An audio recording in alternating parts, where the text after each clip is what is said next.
મિત્રો, ભારત માતા કી જય, વંદે માતરમ. હું મુકેશ વિશ્વકર્મા પંચાલ આપની વચ્ચે આપણી ચેનલ આપણે કંઈક નવું કરીએ આવો. તેમાં સમાચારની શરૂઆત કરતાં પહેલાં આપણે વાત કરી લઈએ કે આપણી સાથે થતી ગદ્દારીથી ચેતવું જોઈએ. ગદ્દારી કોઈ પણથી થઈ શકે છે આ દુનિયામાં. 20 વર્ષથી માંડી અને 80 વર્ષના લોકો ગદ્દારી કરતા હોય છે, એટલે એનાથી ચેતવું ખૂબ આવશ્યક છે.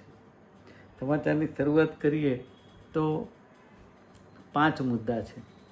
એમાં સૌ પ્રથમ મુદ્દો એવો છે કે આજે ગૃહિણી દિવસ છે. ગૃહિણી એટલે પરણેલી સ્ત્રી ઘર ચલાવતી હોય એનો દિવસ છે. અને એની અંદર ચિંતાનો વિષય એ છે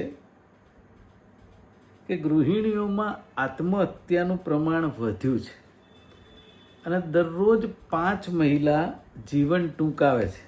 ગુજરાતમાં છેલ્લા 1 વર્ષમાં થયેલી કુલ આત્મહત્યામાં ગૃહિણીઓનું પ્રમાણ 20% જેટલું છે. હવે એનો એકાદ બે દાખલા કહેવા માગું છું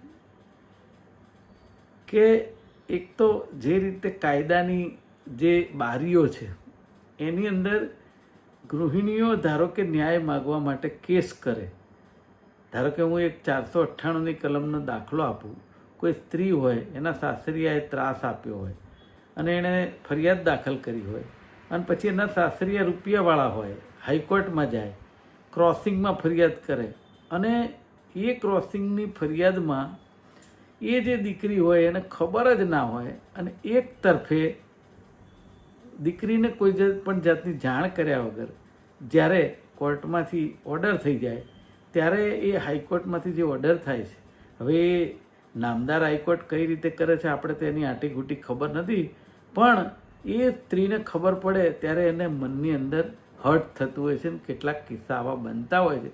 એટલે નામદાર હાઈકોર્ટને મારા માધ્યમથી કહેવા માગું છું કે કાયદા તો કંઈ બદલાવાના નથી, પણ એટલીસ્ટ એવું કરી શકાય કે જે ક્રોસિંગમાં ફરિયાદ થઈ હોય એ દીકરીને સાંભળવી જોઈએ. એના પછી હુકમ જે કંઈ કરવો હોય તે કરી શકાય. પણ આને કારણે કદાચ આવા કિસ્સા વધતા હોય એવું હું માનું છું. અને બીજા અનેક કિસ્સા હોય છે કે જેની અંદર મહિલાઓ આત્મહત્યા કરતી હોય છે. ક્યાંક એની ભૂલ પણ હોય, એમાં પણ આત્મહત્યા કરતી હોય છે. ઘણા બધા કિસ્સાઓ છે. હા, પછી સ્ત્રી પોતાનું મનનું સમાધાન કરી અને જિંદગી જીવે એ જુદી વાત છે, પણ કેટલીક જે સન્માનજનક જીવતી હોય, જેના મનમાં સંસ્કાર હોય સન્માનના કે સ્વમાનના ભોગે કંઈ નહીં, આવી